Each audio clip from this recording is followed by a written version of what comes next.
سوال ان کا وہی اعتراض ہے جو روافض کی طرف سے صحابہ کرام پہ ہوتا ہے، بالخصوص حضرت عمر فاروق رضی اللہ تعالیٰ عنہ پہ ہوتا ہے، حدیث کرتاز کی روح سے کہ نبی علیہ الصلوۃ والسلام نے اپنے وقت وصال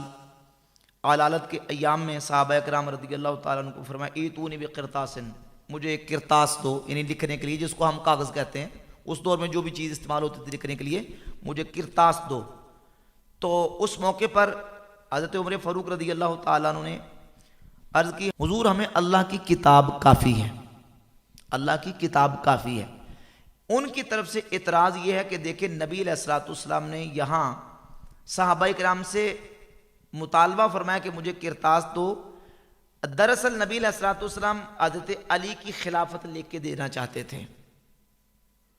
حضور لکھوانا چاہتے تھے کہ میرے بعد علی کو خلیفہ بنایا جائے، تو عمر نے لکھنے نہیں دیا، تو لہذا یہ صحابہ جو ہے نا وہ نعوذ باللہ تعالیٰ مجرم قرار پاتے ہیں۔ حالانکہ اسی حدیث کے اندر صحیح بخاری کے اندر 1437 نمبر صفحہ پہ روایت موجود ہے کہ جب نبی پاک علیہ الصلوۃ والسلام نے وہاں موجود لوگوں سے کرتاس کا مطالبہ کیا تو صرف حضرت عمر نہیں بلکہ حضرت عمر کے ساتھ اہل بیت کے افراد بھی شامل تھے، اہل بیت کے لوگ بھی شامل تھے، جنہوں نے یہ کہا کہ یہاں نبی علیہ الصلوۃ والسلام چونکہ مرض کی حالت میں ہیں تو آپ صلی اللہ علیہ وسلم کے آرام کا خیال کرتے ہوئے کہ تاکہ حضور پہ گرا نہ گزرے، حضور مشقت میں نہ پڑیں، اور نبی کریم علیہ الصلوۃ والسلام کو مشقت سے بچانے کے لیے صحابہ نے ازراہ ہمدردی اس مقام پہ یہ کہا کہ حضور ہمیں اللہ کی کتاب کافی ہے، آپ نے ساری چیزیں بیان فرما دی، آپ آرام کریں۔ یعنی یہاں نعوذ باللہ تعالیٰ انکار مقصود نہیں تھا، یہاں نعوذ باللہ تعالیٰ حکم کی نافرمانی مقصود نہیں تھی، بلکہ یہاں مقصود تھا صحابہ کا کہ حضور کو مشقت میں نہ ڈالا جائے، اور از راہ ہمدردی اور از راہ رحم جو ہے محبت اور شفقت کے انہوں نے نبی پاک علیہ السلام کی بارگاہ میں یہ عرض کیا کہ اللہ کی کتاب کافی ہے، آپ تکلیف نہ فرمائیں اور آپ مشقت نہ فرمائیں۔ جیسے سمجھیے حدیبیہ کے مقام پر رسول پاک صلی اللہ علیہ وسلم نے جس وقت حضرت علی رضی اللہ عنہ کو کہا تھا کہ میرے نام کے ساتھ محمد الرسول اللہ یعنی رسول اللہ کا لفظ مٹا کے محمد ابن عبداللہ لکھو، تو حضرت علی نے اس موقع پر انکار جو کیا تھا وہ نعوذ باللہ تعالیٰ الیاذ باللہ سرکشی کی بنیاد پر نہیں، نافرمانی کی بنیاد پر نہیں، بلکہ حضرت علی نے اس موقع پر جو انکار کیا تھا وہ ازراہ محبت اور عقیدت کیا تھا، اور یعنی گویا کہ وہ کہہ رہے تھے کہ حضور میری غیرت ایمانی گوارا نہیں کرتی کہ میں اپنے نبی کے نام کے ساتھ رسول اللہ کا لفظ مٹاؤں۔ تو نبی پاک علیہ الصلوۃ والسلام نے خود وہ چیز جو کرتاس تھا اس کو لے کے تو اس کو محمد بن عبداللہ کر دیا، محمد الرسول اللہ سے۔ اب مولا علی نے یہ جو اقدام کیا ہے یہ نعوذ باللہ تعالیٰ کو نافرمانی یا بغاوت کی بنیاد پہ نہیں، بلکہ یہ محبت اور شفقت اور اپنی غیرت ایمانی کے تقاضے کی بنیاد پہ۔ تو وہاں صحابہ کرام نے حضور کی بارگاہ میں جو گزارش کی تھی وہ اس بنیاد پہ تھی، ٹھیک ہے نا۔ جو الزام اور اعتراض روافض کا ہے وہ بالکل باطل ہے۔ اب رہ گیا مسئلہ یہ کہ نبی علیہ الصلوۃ والسلام وہاں حضرت علی کے لیے خلافت لکھوانا چاہتے تھے، تو اس کا جواب یہ ہے کہ نبی علیہ الصلوۃ والسلام نے اپنی ظاہری حیات طیبہ میں حضرت ابوبکر صدیق کو اپنے مصلی پہ کھڑا کیا، حضرت علی صدیق اکبر کے پیچھے کھڑے ہوئے،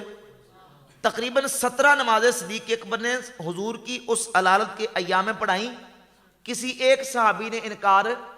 نہیں کیا، تمام صحابہ نے بشمول حضرت علی رضی اللہ تعالیٰ عنہ صدیق اکبر کے پیچھے نمازیں پڑھی۔ اور حضرت انس بن مالک رضی اللہ تعالیٰ عنہ فرماتے آخر صلاۃ صلی رسول اللہ صلی اللہ علیہ وسلم خلف ابی بکر، نبی پاک علیہ الصلوۃ والسلام نے مسجد میں آ کے جو اپنی آخری نماز ادا فرمائی ہے وہ نماز بھی حضور نے ابو بکر صدیق کے پیچھے ادا فرمائی ہے۔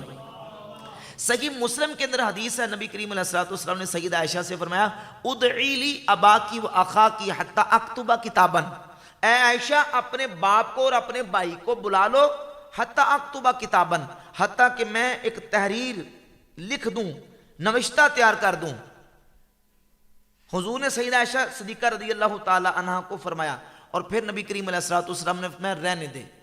عائشہ، چھوڑ دے، اللہ کی پناہ ہے کہ کوئی اس میں اختلاف کرے، اللہ اور ایمان والے ابو بکر کے علاوہ کسی دوسرے کو قبول نہیں کرے،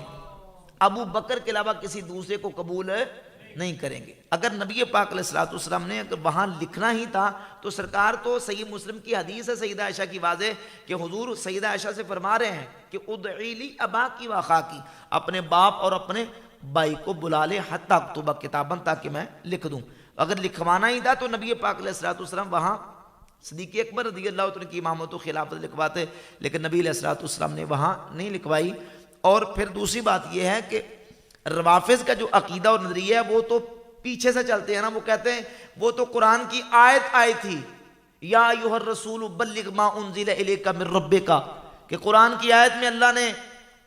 اپنے نبی کو فرمایا تھا کہ اے نبی جو آپ پر نازل کیا گیا ہے آپ اس کو پہنچا دیں۔ تو یہاں حضرت علی کی امامت اور خلافت کا حکم دیا گیا کہ ان کی امامت اور خلافت لوگوں تک پہنچا دیں۔ بات میں آ رہی ہے؟ اب سوال یہ ہے کہ جب اللہ نے اپنے نبی علیہ الصلوۃ والسلام کو یہ حکم دیا کہ امامت و خلافت علی پہنچا دے، روافض کو ہمارا سوال یہ کہ حضور نے پہنچائی ہے کہ نہیں پہنچائی؟ پہنچائی ہے کہ نہیں؟ اگر تم یہ کہو کہ پہنچائی ہے وہ خلافت اور امامت تو اس کا ثبوت پیش کرو، اور اگر تم یہ کہو کہ نہیں پہنچائی تو نعوذ باللہ تعالیٰ اللہ کے نبی فریضہ رسالت کو پورا نہ کر سکے، اللہ کے حکم کو نعوذ باللہ پورا نہ کر سکے۔ اور اگر وہاں حضور نے حضرت علی کی خلافت لکھوانی تھی اور عمر نے روک دیا تو نعوذ باللہ تعالیٰ اس کا نتیجہ یہ نکلے گا کہ الیاذ باللہ تعالیٰ اللہ کے نبی عمر کے وجہ سے جو اللہ کے حکم کو پورا نہ کر سکے،